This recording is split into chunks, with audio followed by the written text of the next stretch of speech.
3, 2, 1. Is that gonna be our thing? That's. I mean, we're talking, but we're always you know, talking. Like we're this always just talking. gets cut out in post. True. That's a great thing about post. Just like.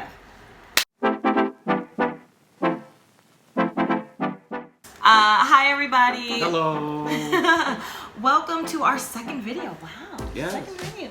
Thank you so much for watching. A continued sacrifice of our personal experience for your viewing pleasure. Yes.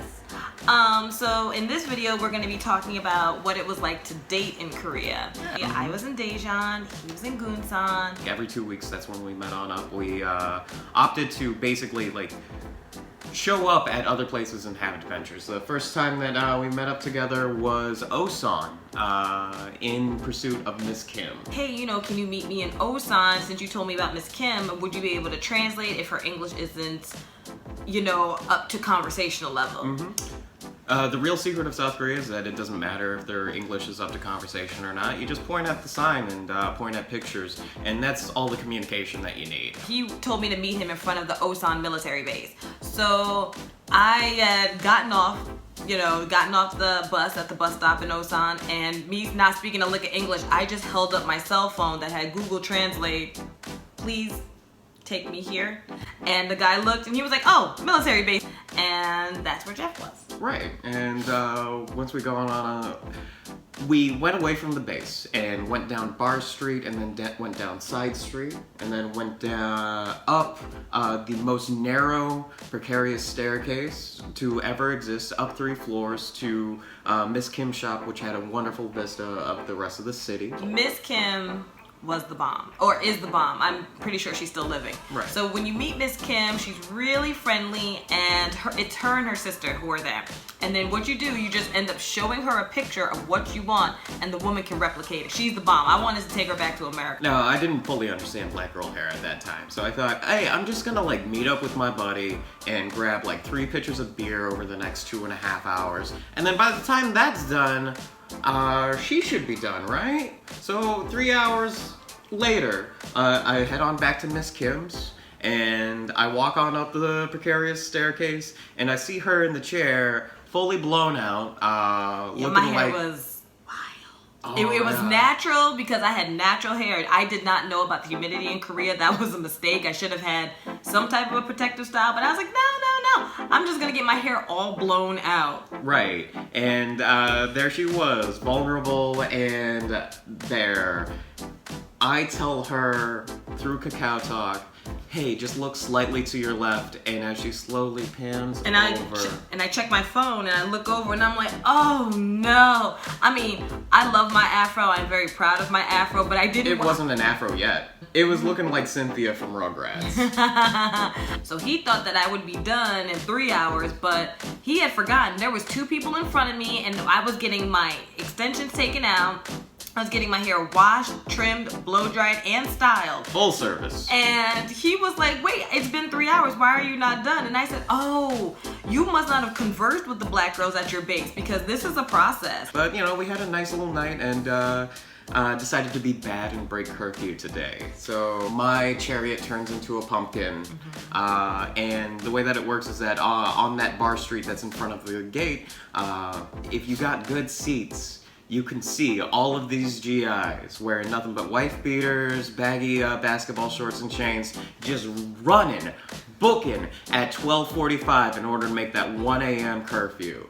And at 12:55, fully uniformed, pistol and holster military police do a sweep throughout all of the bars to make sure that none of the wayward GIs are trying to like break curfew. And that's when I was doing my best blending in, my best they can't see me. Oh, you gotta hide me from the city guards. He just ran. He just was hiding somewhere, and then as the military officers were walking around the restaurant, the bar that we were in, they just were looking around, and I'm looking for Jeff, like, I'm texting him, like, where the hell are you? He didn't even text me back because he didn't want his phone to go off. It was very funny. She was about to get us both caught, shoot. But that was our first time, our first date on out, our first shared adventure. The next time we went on over together was Seoul a couple of weeks later. Yeah, so that was our first official date. Well, I guess it's our first official date. Yeah, our second unofficial date, first second official unofficial date, whatever yeah. you like to call it. And then 2 weeks later, we met up in Seoul. Mm-hmm. And when we went to Seoul, it was a lot of fun. I've gone to Seoul previously with Tara, you know, as a girls trip thing. So every weekend, at the end of school, we hit the bus, and then we were in Seoul for the entire weekend, and we would always stay in these love motels, right? And the love motels, we would get like 2 beds in the love motels, and then we'd see the vending machine full of condoms, and I'm like, wait, what the hell? So I'm like, let's stay someplace else. And then she suggested to me that we stay in a Jim Jabong. Mm-hmm. So it was going to be me, Tara, and Jeff all staying in the Jim Jabong. Right, and it's Itaewon Land. All right, so the main district that we were staying in was Itaewon. Itaewon is foreigner district. That's where you go to get party. All of the sorts of things that are outside of like the Korean context of what life should be, it's there. But also, like, they're gonna do a bunch of Korean stuff at the same time too.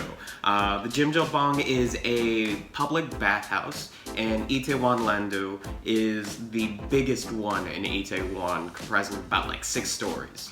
First story is the dude spa. Second story is a women's spa. Next 3 stories are co-ed communal areas.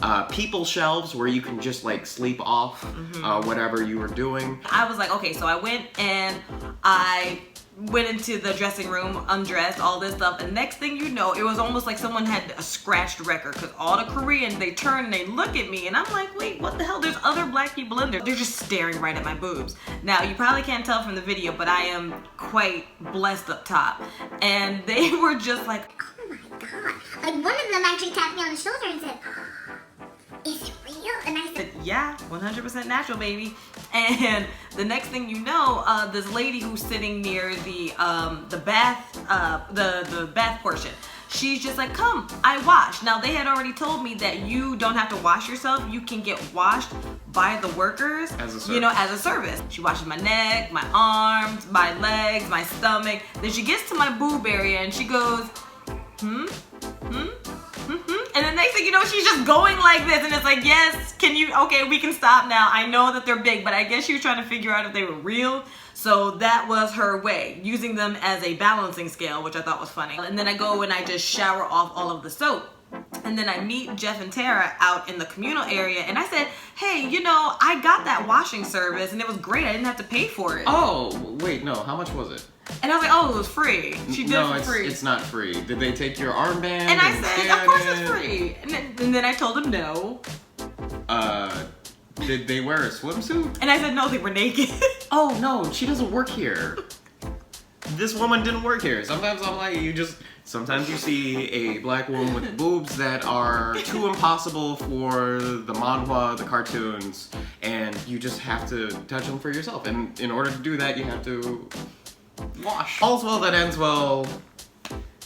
And that's how, like, the public bathhouses are. We went on over to the rest of the night, hit up a whole bunch of bars, but the favorite bar that still has my heart to this day. Seoul Pub. Seoul Pub. Ooh. If Itaewon is Mos Eisley, the hive of scum and villainy that it is, then Seoul Pub is a cantina where Han Solo shot first. It is got that vibe down to a T, where all of the travelers come on through to get absolutely buck wild. And trashed. So you're there to take shots. You're there to get wasted. You're there to not leave until 6 a.m. Okay? Yes. You ask for a whiskey on the rocks, they just like give you a big old glass that you can brood in. And that's how we ended up shutting down the rest of the night. I think when we woke up in the morning, we needed to go get breakfast, and then as we were wandering around town, we just walked past a Bennington's. And I see on the menu that they have this butter sandwich. Now, I think that, you know, butter sandwich, oh, that's just a mistranslation of like French toast or fried toast or something along those lines. And I decided to order that, as it is 2 pieces of cold bread and 4 pats of butter. Cold, slapped between each other, covered in powdered sugar. It was a butter sandwich, exactly what I asked for. So that was the end of our Seoul Yeah. day. So we had Osan, then we had Seoul, and then 2 weeks later we met up in Daejeon. And Daejeon is my city. And Daejeon, we couldn't really, and Daejeon, like normally we would go to hotels, but Jeff was like, well, you live in Daejeon, why can't I just stay at your place? So, background information. He could not stay at my place because my apartment was attached to my school, and there was no cohabitating between the different genders or sexes, whatever. And the reason for that was because the person whose contract I took over kind of made a sex tape and distributed that amongst the Korean community, and then one of the fathers of the children who went to my hagwon found the sex tape, told the school, guy got fired. That's how I got my job in Daejeon. Yeah. So that is the reason why we were not allowed to cohabitate in Daejeon. So once again, we had to go to a love motel because the Jimjabons in Daejeon weren't up to par. Right. None of them were Itaewon Land. None of them were Itaewon Land. And I took them to Yellow Taxi, right. which was the best. All the foreigner stomping grounds. Every city has a small to enough population of English teachers to support one bar that just gets absolutely buck wild for foreigners. We all knew each other. It was almost like living in Daejeon, it's a city that's just big enough. It's like living in the Cheers bar, you know, where everybody knows your name. I remember going on through a night market or a day market. I forget, it was some sort of market. And I saw this jade jewelry just like being displayed, and it caught her attention as well. Yeah. And this is where I did my biggest flex that I ever did, was just going up to this lady, pointing at the jewelry, and she just put on a calculator what the price was, 160,000 won or something along those lines. And without saying a word, I was just like, and then just went minus 30,000. So she looked at it, said, okay. Little did she know that 130,000 that I talked her down to, that was all of my money. And I was so impressed. I was like, oh my gosh, I've never had a man like that. Like, he just walked up, didn't say a word, put in the number, and I'm like, oh my gosh, is he really about to buy me some jewelry? And he did. He bought me jewelry, and then he was just like, hey, do you have like $10 for me to get back home? And I was like, sure. I did not know that he just spent his entire paycheck on buying me jewelry, and then and then somehow asked me for money. And I did it because I was so impressed with him dropping money like that. Exactly. Right. I was like, that was the dumbest use of money ever. I mean, when I told my coworkers about it, I was like, this is your 4th date and you buying her jewelry? I ain't buy my wife jewelry. I know. The last real, wonderful adventure on out was New Year's Eve, where we went on up to Seoul with a bunch of our friends. We were looking for Tara. Yes. We had to find Tara. We didn't know where Tara. She was. She told us, oh, come meet me up in Seoul, for New Year's. Yeah, because that narrows it down. And she didn't say any other details. All marching around Seoul looking for Tara. And where was she? Where did we find her? The Irish pub. The Irish pub. The most Irish. Go ahead. Yeah, on top of the pool table, lounged out like a Venetian statue, being worshipped by the rest of the population because she was the most Irish person on the peninsula, and she was to be celebrated. Coming back to see you at midnight just in time for the kiss. Yes. And that was like a little magical thing because it was the crowded Irish pub. We saw each other from across the room and then just made a beeline towards each other. It wasn't that romantic. What happened was the bell, or for the town or the city just went off, and then he dipped me over and once again stuck his tongue down my throat. Like, this is a habit of his. Like, there's no romance ever. It's just... But, no, it's a thing. That's a thing. He got romantic over the years. But at first, there was no romance. There was none. I'm still very caveman. Yes, you, woman. Mine. I know. That is the story of us dating in Korea. As you can see, we didn't go on that many dates, and yet we still ended up together. Yeah. Funny how that works. But thank you for tuning in to watch us. Yeah, I appreciate you clicking on buttons and then seeing the pretty colors go through you. Yeah. And we will provide more pretty colors for the internet because I'm not gonna lie, this stuff is fun. It is fun. All right. So thank you, for internet. watching. Bye-bye. Bye.